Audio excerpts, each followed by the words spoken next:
अनिष्टचे अध्यक्ष श्याम मानव यांनी आताच उद्धव ठाकरे यांची भेट घेतलेली आहे. ते आताच मातोश्री बाहेर पडलेले आहेत. सर, काय भेटीचं कारण होतं नेमकं? काय चर्चा झालेली आहे? खूप वेळ तुम्ही त्यांच्याशी चर्चा करत होतात. खरं म्हणजे लोकसभा निवडणुकीच्या आधी मी विदर्भामध्ये 36 सभा घेतल्या. महाविकास आघाडीला संविधान वाचवण्याकरता निवडून द्या या पद्धतीचं आवाहन केलं. लोकशाही वाचवणं आणि संविधान वाचवणं, तो मुद्दा काही पूर्णत्वानं अजून संपलेला नाही आहे. अखिल भारतीय अंधश्रद्धा निर्मूलन समिती आणि इतर सगळ्या सामाजिक संघटना यांनी मिळून आम्ही काही निर्णय घेतले. त्यामध्ये संविधान बचाव महाराष्ट्र बचाव या पद्धतीचं एक अभियान आम्ही महाराष्ट्रभर सुरू करतो आहोत. त्यामध्ये सामाजिक संघटनांचे सगळे लोक एकत्र येऊन आम्ही आमची भूमिका जनतेपुढे मांडू. त्याकरता माझ्या संघटनेकडे जवळपास 50 वक्ते आहेत. इतर संघटनांचे मिळून आम्ही 500 तरी सभा पूर्ण महाराष्ट्रभरामध्ये घेणार आहोत. त्या संदर्भात मी काही गोष्टी बोलायला उद्धवजींसोबत आलो होतो. मी सगळ्याच महाविकास आघाडीच्या नेत्यांशी बोलतो, कारण आम्ही जेव्हा आमची भूमिका लोकांसमोर मांडतो तर लोक आम्हाला काही प्रतिप्रश्न विचारतात. पहिला प्रश्न असतो, हे तिघही लोक एकत्र राहतील याची गॅरंटी काय? हे तिघही लोक संविधानाला बांधील आहे, त्याचे याकरता काय तुम्ही कशाच्या आधारावर सांगू शकता? आणखी काही प्रश्न असतात, शेतकऱ्यांबद्दल ते काय करू इच्छितात, काय करणार आहेत, किंवा आणखी आता सध्या जे काही चालू आहे महाराष्ट्रामध्ये त्या प्रश्नांसंबंधी यांची भूमिका काय आहे. तर आपल्याजवळ क्लिअर कट भूमिका असावी याकरता मी चर्चा करण्याकरता आलो होतो. विविध मुद्द्यांवर त्यांची तासाभरापेक्षा अधिक चर्चा झाली आणि माझ्या मनाचं समाधान झालं आणि मी इतर नेत्यांशी त्या अनुषंगानं भेटणार आहे.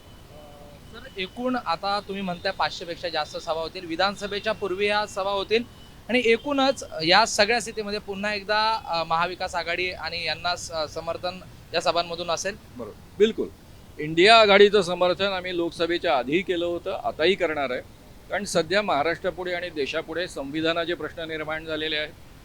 महाराष्ट्रामध्ये संविधानाची मोडतोड करून ज्या पद्धतीचं असंवैधानिक सरकार आलं, महाराष्ट्रात यापूर्वी असं कधीच घडलेलं नव्हतं आणि तो महाराष्ट्रातल्या जनतेच्या दृष्टीनं अतिशय गंभीर मुद्दा आहे. आणि जे जे समाजाकरता काम करणारे सामाजिक क्षेत्रातले कार्यकर्ते त्यांनाही तो मुद्दा अत्यंत गंभीर वाटला आणि म्हणूनच आम्ही या पद्धतीचा निर्णय घेतलेला आहे आणि त्या दिशेनं पावलं उचलतो आहोत. पत्रकार परिषद झाली, त्या पत्रकार परिषद तुम्ही अनेक गौप्यस्फोट केले, त्याकडे कसं पाहता? या संदर्भात देखील उद्धव साहेबांशी काही चर्चा झाली? त्यांना या विषयावर चर्चा करण्याची गरज वाटली नाही, मलाही नाही वाटली. कारण मी हे नोव्हेंबर 2023 पासून मी बोलतो आहे. जाहीर सभांमध्ये हे मुद्दे मांडले, प्रेस कॉन्फरन्सेसमध्ये हे मुद्दे मांडले. नागपूरच्या यावेळेच्या प्रेस कॉन्फरन्सला तुम्ही पत्रकार लोकांनी विशेष महत्त्व दिलं आणि म्हणून महाराष्ट्रातल्या कानाकोपऱ्यात हा मुद्दा पोचला. त्याबद्दल तुम्हा सगळ्यांचे आभार. पण हे मुद्दे आधीपासूनच मांडत आलेलो आहे, त्यांनाही माहीत होतं. त्यामुळे त्यांनाही या गोष्टीची चर्चा करण्याची गरज वाटली नाही, मलाही वाटली नाही. आता तुम्ही जे सांगताय त्या सभा, या सभांचं स्वरूप कसं असणार आहे आणि कुठे कुठे सभा होतील, काय त्या सभांमधून तुम्ही लोकांपर्यंत घेऊन जाणार आहात, काय सांगा? लोकशाही बचाव संविधान बचाव या मोटो अंतर्गत महाराष्ट्राकरता जे आवश्यक मुद्दे आहेत ते सगळे मुद्दे यामध्ये मांडले जाणार आहेत. स्त्रियांच्या प्रश्नासंबंधी, शेतकऱ्यांच्या प्रश्नासंबंधी, रोजगारांच्या प्रश्नासंबंधी आणि संविधान आणि लोकशाहीची ज्या पद्धतीनं मोडतोड झालेली आहे आणि ते टिकवण्याकरता काय आवश्यक आहे या संदर्भातले मुद्दे आम्ही लोकांपुढे मांडू. खरं म्हणजे लोकसभेमध्ये ऑलरेडी आम्ही त्या पद्धतीनं मांडणी केलेलीच आहे. आता फक्त ती महाराष्ट्रापुरती मर्यादित अधिक असेल. उद्धव ठाकरे यांची भेट झालेली आहे. महाविकास आघाडीचे आणखीन जे महत्त्वाचे 2 घटक आहेत, काँग्रेस नेते किंवा राष्ट्रवादी शरदचंद्र पवार गट यांचे नेत्यांना सगळ्यांशीच मी वारंवार भेटतो आहे, आता पुन्हा भेटणार आहे. कारण आता महाराष्ट्रामध्ये कोणत्या पद्धतीचं आश्वासन तुमच्या वतीनं दिलं जातं आहे महाविकास आघाडीतर्फे, तेही मला जाणून घ्यायचं आहे. तसं शेतकऱ्यांना MSP या संबंधी स्वामीनाथन आयोगानुसार आम्ही तुम्हाला MSP देऊ आणि त्याचा कायदा बनवू असं आश्वासन इंडिया आघाडीनं दिलं होतं. पण हे केंद्रातलं सरकार करू शकतं, महाराष्ट्र सरकार करू शकत नाही.